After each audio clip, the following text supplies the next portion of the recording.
Yum, yum! Greg here from Pixel Fondue, and let's make a candle out of this panther with an octane mixed material. So we're going to take our panther mask here, add an octane override, and that gives us the standard, converts the MODO material here to the standard octane glossy material. And to create a waxy candle look, we're going to combine a diffuse subsurface scattering undercoat with a shiny overcoat. Okay, so that's our goal. And the first thing I'm going to do is take this glossy material and I'm going to convert it to a diffuse material. So if you're familiar with Octane, you know there's three main material types, right? There's the diffuse, the glossy, and specular, which is used for things like glass. So I'm going to convert this to diffuse because we're going to create our waxy undercoat first. So I convert this to diffuse. And the reason I'm converting it to diffuse is I can add a medium to the diffuse material where I cannot do that with the glossy material. So I select my medium here, and I'm going to add a new medium. I've got two options, absorption or scattering. I'm going to add the scattering medium. That is really what we're looking for in terms of the waxy undercoat. Or absorption you would use with like a specular material to get more of a colored glass look, right? So I'm going to do a scattering medium. And you'll see there's a number of new inputs here. We've got the phase function, which is just the schlick, I think is how you pronounce that. You see that in a lot of different 3D programs. We're not going to mess with that, but we are going to mess with the scattering input and the absorption input. And I'm also going to take my diffuse. I'm just going to unhook my diffuse and turn my diffuse down to 0 because I don't want diffuse contribution to this. I just want the medium subsurface scattering contribution. So turning diffuse to 0 turns that black. And I'm going to hook up this light gray color to transmission. You have to have a value in transmission for subsurface scattering to work. So now that we have a transmission value, it's looking at these other variables over here in the medium and giving us this sort of basic waxy look over here now. I'm just going to adjust that a bit. So I'm going to bump up my transmission to get a little more light going through to brighten that up. And over here in my scattering, we have our absorption color here. Let me just scooch that over a bit. So if I turn this to green, you may be thinking I'm turning the panther green, but keep in mind this is the color I'm absorbing. So if I absorb green, the light that's left is the complementary color, right? This sort of fuchsia. So just for example, if I absorb green, I get this fuchsia color or purple color. And you can get around that and just to be a little more artist friendly, you can just invert absorption there. So then when I pick an absorption color, it's inverting it. So I just, whatever color I pick is what I'm going to be getting in my material here, which is a little bit easier way to do it. So I'm going to go with this sort of reddish color over here because I like a big red candle.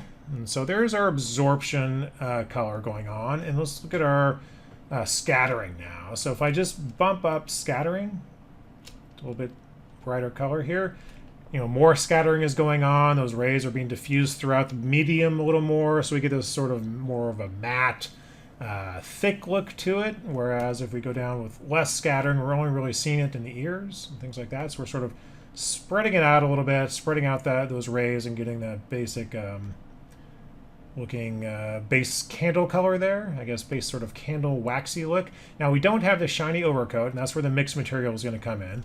But we can also, again, the transmission value plays a huge factor here, right? So if I turn it again really low, I'm not going to see much.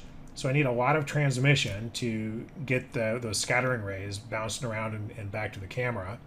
But I can also tint the color with transmission. So if I were to tint this, say, more orangish, I'm going to get more of a orangish color here. Just so you know. I'm going to turn this back to whitish for now, but that's another way, just as an artist, to adjust the look of the material is by using the transmission color. So that looks pretty decent for the waxy undercoat. Let's get the overcoat. So I need sort of a specular highlight on this now to get that sort of shiny wax on top. And I'm going to do that by adding a new material. We'll call that a mixed material.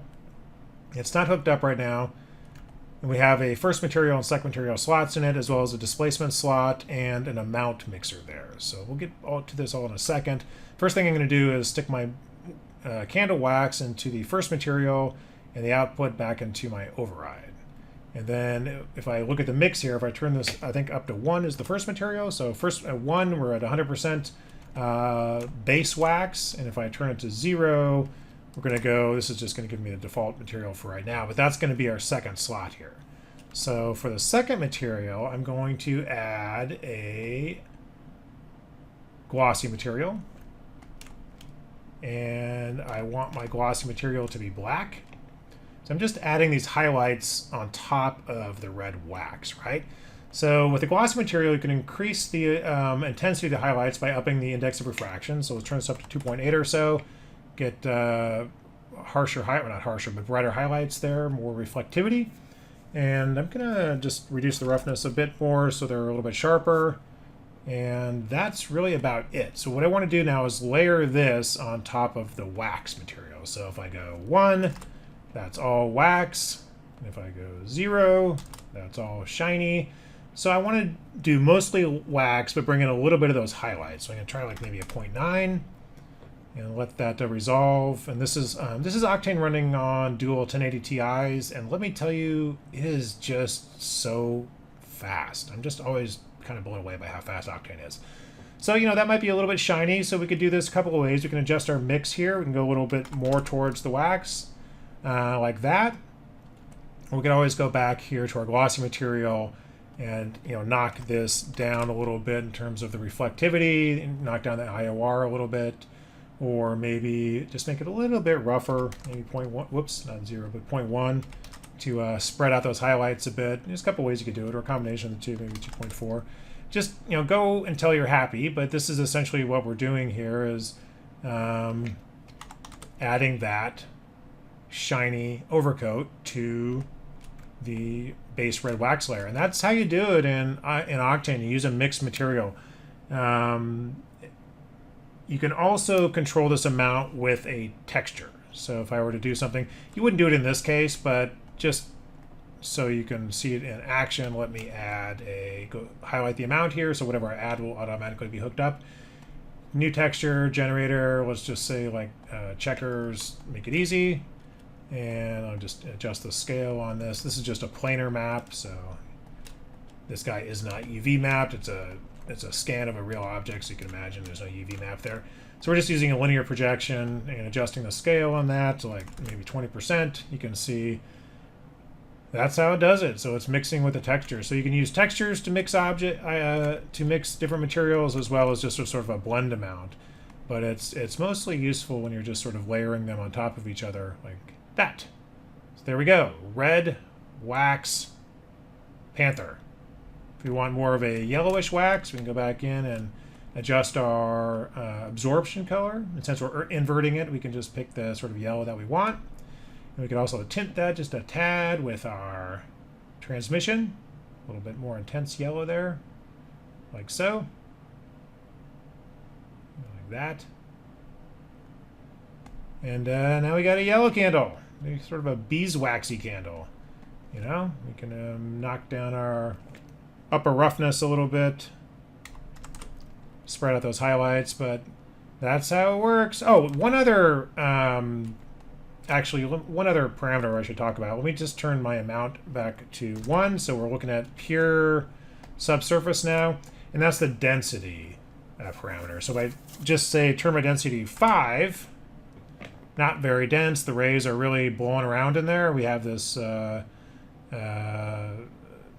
material here that looks like, you know, really, well, I guess you can go with a not dense wax versus a 500. You have a very dense wax where the rays run out of steam pretty quickly. We have this darker, denser looking material here, which is almost like mud or something, but I'll say 150. You know, you can just pick something. You know, it changes pretty quickly. If you go back maybe 25, it'd be a good one. So that's looking a little more waxy to me than what I had originally. And then adjust the amount here of mix to bring in that highlight. That might be a better wax material there for our panther.